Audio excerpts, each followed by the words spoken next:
Hi, how are you doing? I've been speaking every day on mindset, and so welcome to today's live session on mindset.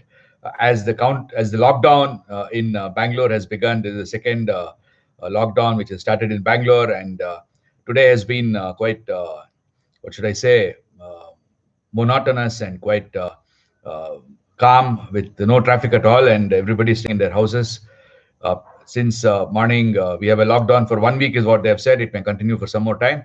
That apart, welcome to the live session today. And I've been speaking about mindset. Why mindset? I'll talk about that very briefly in a while. But earlier to that, let me explain what mindset is all about. Mindset is all about the way we are perceiving reality, the way we are thinking by connecting the dots to establish the cause and effect, the way we are deciding either by the gut or intuition or by assessing the benefits and effort, and finally, the way we are acting and responding with conviction and clarity. That's what mindset is all about, which is originating from our past experiences, emotional experiences, and memories, which then are used or serve as the basis for the mindset, which on based on which predictions are done continuously by the brain in our by the brain and mind in our body in real time basis, and these predictions serve as the basis for perceiving, thinking, deciding, and acting. And also, it is important to note that the predictions are done earlier to what's happening in reality by the subconscious about 500 milliseconds before the action and response. And the conscious mind comes to know of that only about zero point 0.2 seconds or 200 milliseconds before the response or action. So that's briefly about mindset. And why do I speak about mindset is something which I need to start with by explaining to you my understanding, my experiences. If I look at it, let me concentrate on two topics today. One is vendors, the other one is process. Because process was what was yesterday's topic for the weekly sharpening, and today's topic is vendors. So let me talk about something from vendors, which makes it interesting and important that mindset is extremely critical. When I look at vendors, it's quite a common understanding, quite a common reality in the market that a vendor and a customer have conflicting targets. The customer wants to get the best out of the vendor, and the vendor wants to get the best out of the customer, so that there are conflicting targets. And that's why one goes into a negotiation process where hopefully and wishfully one would end up with a win-win agreement where both the customer and the vendor are winning from their perspectives, and again from their mindset, from their understanding of the whole world, and they would have felt that they are one, and that's a good agreement to be reached. And when such an agreement is reached, then you should not have any problem at all in the next coming days or coming months. But look at it how it's going to happen when any agreement is reached. Everybody knows that, look, when I'm trying to buy something, let me talk about companies basically, because that's what I am trying to focus on. That's the area where we can get the best leverage. So I'm talking about companies. When somebody is buying something, then he's trying to negotiate with the vendor, and the vendor is coming up with all arguments as to why it cannot be done, whereas the buyer knows how to do zero-based costing, for example, which is from the buyer side a very interesting methodology to understand how much it would cost for a company similar to that of a vendor to be able to produce such a product or service, and then based on that start a negotiation. This is something which is again rock bottom, basic common sense. There is no logic there is no difficulty in understanding that. Of course, there is some amount of engineering and costing required for understanding how the calculations are done, but it is just arithmetic. There are no calculus or algebra or anything like that. It's simple arithmetic, mathematics, where you just add the numbers and you come to a result. What is interesting is, at the same time, when such a discussion is going on, it is also pure common sense that the vendor has invested his intellect, his capabilities, his competence in developing something. And that you can call it as a IP. Now, as a buyer, he knows, it's known, very much known, that look, for anybody to be producing a car, for example, he should have invested a tremendous amount of money in engineering and producing that car. Or somebody who's producing a simple coffee cup like this. Okay, he or she also should have invested some amount of time and energy in establishing how the coffee cup will have to be produced, the way the porcelain has to be mixed, and how the painting has to be done. On the top here, you see two penguins here. So how the painting has to be done, what are the best way of painting, what are the best way of firing them in the furnace, and what temperature to be maintained. All that is research, which is the competence and the knowledge and the know-how that the vendor has gained. That if that is respected by the buyer, then the negotiation and the discussion becomes extremely positive, and there are no real conflicts, because the buyer has understood that this guy has invested some amount of money and time is definitely money, and resources in doing some research and finding out what best way of doing it. But the buyer would not take that into granted at all. Is it a problem of mindset, or is it a problem of knowing? He knows very well that it is, or it's a part of strategy. If somebody says that it's part of a strategy, then I would say it's not a very ethical strategy, because you know that it is to be done, but still you ignore it. And the buyers in my professional life have seen my customers, buyers, talking about weight of material and how much amount of conversion cost is required.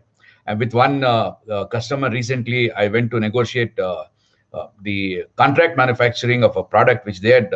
It's not an invention; it's a development, which is a product for making food items. And so this company went on to tell this guy that, look, you give me the cost details, and I'm going to give you the target price. So his logic was that I'm going to tell you what is the total material cost, and after that I know what is the labor cost. You can pay minimum wage of 1,000 rupees, 10,000 rupees, or 12,000 rupees per worker, and per month. And based on that, we will calculate how much amount of money you need for assembly, and we also know how much time is required. That's where the process comes into picture, which is also this week's topic. To understand how the process is done, he knew how the process is to be planned for assembly and for manufacturing these components and products. And then he said that I'm going to calculate and then tell you what will be the rate. And the buyer spoke about telling that as a basis, and then he came up with a calculation which is almost half of what we had estimated as our internal cost. So then we went on. This customer of mine took me to explain to this a buyer who basically comes from a startup company. There are young engineers, to take somebody with gray hair who could explain him some concepts. So I went to him and told him that, look, guy, if you are calculating like that, it's absolutely fine. It's a very transparent way of doing business. So let us now look at what is required for him to run the show. See, if you say that, look, I'm going to give you the cost of buying the material, which is 10 rupees, let us say, and I'm not going to give you any overheads over the board, because that overheads is your problem. It should be part of your profits. Then the next was in production, you need 25 operators for one shift. So which means there would be about 75 operators in 3 shifts, plus quality control and the supervisors all put together. It may come to about 80 to 90. Now, he said that I'm not going to give you any supervisor. I'm not going to give you any manager. I'm not going to give you any HR guy who's going to recruit those fellows. And I'm not going to give you any costing guy who's going to do the costing for your product, because that's all should be part of your product profits. Now, the discussion went on like that. And after that, we said that, look, it doesn't really work out. You imagine, if you are running the company, would you be in a position to run a company with profit, or let us say internal rate of return, which is something similar to interest which you earn on some investment on a yearly basis of, let us say, about 5%. Very, very, what should I say, simple and humble way of looking at it. But 5% is what you would get, not much more than 5% is what you get even in a bank. Whereas in the industry, when you have taken so much amount of risk and invested so much amount of money with so much amount of uncertainty, 5% is too less. So my gut feel says it should be at least 15% minimum, so that there is some amount of return for whatever you invested, in terms of effort. So then when you started talking, then it all became apparent that also needs to be paid. He understood that, and he was quite gentlemanly in telling that, okay, fine, we'll do all that, but then we will look at the purchase component price, and then we'll negotiate a price and for the end product. And the purchase component price, which he said as his package, the package of all the items required for assembling the product, came to somewhere around, his calculation came to somewhere around 45,000 rupees. And in our calculation, it was somewhere around 75,000 rupees. And the difference was almost 30,000 rupees. So then he said that it is wrong. You have basically escalated everything. I said, okay, fine. If you can give us the vendors and then agree the price with them, we'll take that. Not a problem at all. Then It so happened that this 45,000 rupees, which he was talking about as the price, which he was telling us, was the target which he wanted to achieve.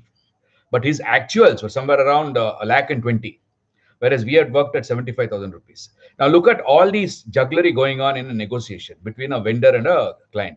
Every vendor wants to survive. Every vendor wants to also grow, wants to also live. And at the same time, the customer wants to also grow because he depends on the vendor to get some product or service. So there has to be some kind of a mutual, agreeable norms and ethics when you do the business in the business world. Now, this is again taught in all the colleges, schools, universities, and there are a lot of multiple examples, a lot of posts in social media speaking about ethical business and ethical way of negotiating. Win-win is the best way. But how many of us do that? How many of us do that? And that is the reason why I keep talking about mindset. Once you get into that kind of a mindset, you can definitely do that. It's not impossible at all. One of the companies I know which does that very, very consistently is Toyota, where they are not talking about squeezing out of the vendor, but at the same time, they don't want to say, let the vendor sit casually and not do anything at all. They collaboratively establish what are all the improvement opportunities, and based on that, they would look at how do we work together to get that benefit for both of us. And Bosch does that in Germany, very big way with all the vendors, where contracts are done, especially for new product developments. Contracts are done wherein we say that, look, if you want to come up with some idea, absolutely fine, we'll implement it. If I come up with some idea, you implement it, absolutely fine. But if the idea is yours, then we will share 50-50. That means 50% of the benefit comes to you, 50% of the benefit comes to me. So it's a mutual, you can't get 100% of the benefit. You have to reduce the price. At the same time, we will give you the benefit of 50% to you. And that's the way, in my opinion, positive win-win contract should work. And that can only work if the mindset is also in line with that. Not only the individual mindset in this case, even the organizational mindset is equally important to come to that level. So therefore, when it comes to process, one can easily establish what is the cost, what is the best way of manufacturing, what should be the process in terms of service area, or it's in terms of the flow of information. That's not difficult at all, but do it is a difficulty. That's where mindset comes into picture, and that's the reason why I've been talking about mindset so regularly. I spent this week most of the time in trying to explain why mindset is required. Why should we discuss about mindset? Mindset is the way we are behaving, the way we are acting, the way we are thinking, the way we are perceiving the reality. When a buyer perceives that the vendor is only trying to make the best use of and exploit, and the vendor perceives that the customer is only trying to exploit, there will never be a positive win-win situation at all. It will always be either a win-lose, or in most of the cases, it will be lose and lose situation, which is neither beneficial for the customer nor for the vendor. Customer doesn't get the components and deliveries on time because the vendor is really in a very tight situation, and vendor doesn't get his monies to make sure that the customer gets the products and components on time. So that's not really a very healthy situation to be in. But unfortunately, if you look at it today, uh, again, I don't know whether it is right on my part to do that kind of a statement or not. But if you look at it, there are a lot of companies in India who work that way. Some multinational companies do that. Toyota, I said, as one of the examples. And there are many who don't do that. And the worst situation is, if you don't do that, then you are basically creating a huge, what should I say, problem in the economy. It's not about, you imagine if you are paying a worker 20,000 rupees in your company, to expect smaller company to be paying 15,000 rupees for the same kind of a worker just because it's a small industry.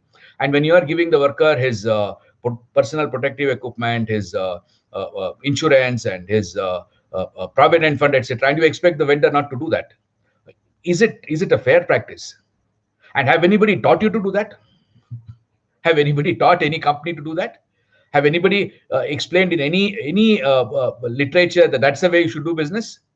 But that's the unfortunate reality. I speak about that very, very passionately because when I was in Germany, we wanted to try outsourcing components. It was never possible. Never was it possible, because outsourced components and outsourced cost was always far, far higher than what you do internally.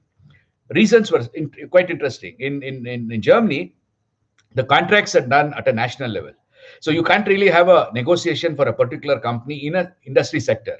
It is done at a national level by the National Labor Union. So all the people in that particular industry, inside that sector, would get the same wage, same the workman. And since they're getting the same wage, there is no possibility of exploiting a smaller company because he can pay a lesser wage. That doesn't exist, number one.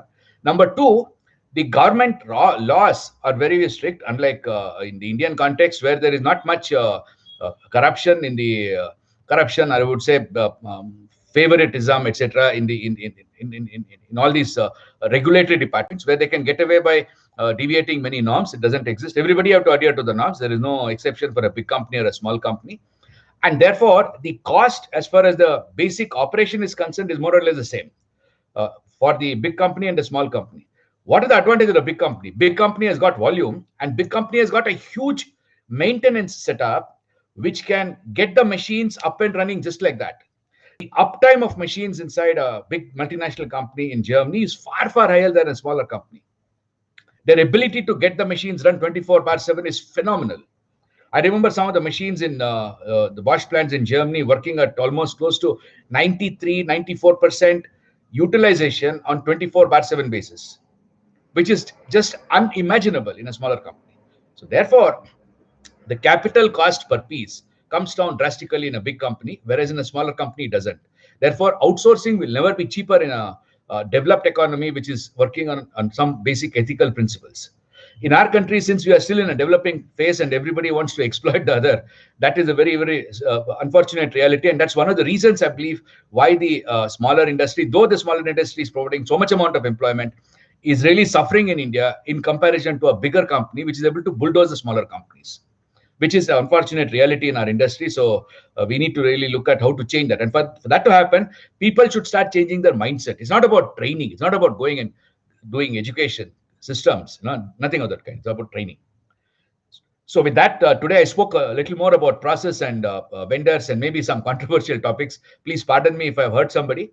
My intention is to say that, look, we should come to a civilization, to a society which is proactive, progressive, and at the same time, looking at the overall growth of our community and society as whole, rather than simply making the best out of the situation and exploiting others. That should not be the case in the society. And that's why I talked about this. So pardon me if I've hurt anybody's feelings. And with that, of course, I believe you would have done your daily meeting. I didn't concentrate on the daily meeting because of the lockdown. I imagine you also locked down. I'm not sure how it is in other areas. I understand Pune also is under lockdown, and Mumbai should also be under lockdown. Chennai should be under lockdown. So I'm not really focused on that. The weekly issue is process and vendors, which you can do whether you are at work or outside. Look at it, think of it, and see in what way you can change your mindset for a progressive, ethical society. I'm sure all our ancestors would have liked to have a society of that kind. I remember people talking about the times during Vijayanagar kingdom, where they never used to lock the doors. Items would be sold on the road. The gems would be sold on the road as if heaps. Like potatoes, you would get gems, and they would not steal. There would not be any kind of in fact, the art thrived in those times because people respected people who really put in so much amount of effort. Nowadays, art doesn't have a big place at all, but for very, very few. It would be easier to do plagiarism and copying, etc., which is more common nowadays, which is not the case in those good old days. So anyway, thanks a lot for watching, and don't forget to do my exercise of talking to your neighbors, friends, relatives, or colleagues on their perceptions of the people-to-people interactions and what you believe their perceptions are, or what you assume their perceptions are. Find out if there are any commonalities or differences and start a dialogue to establish a common collective mindset. And for those of you in India, have a nice evening. And for those of you outside India, have a great day ahead. And look forward to speaking to you tomorrow again. Thank you so much. Goodbye.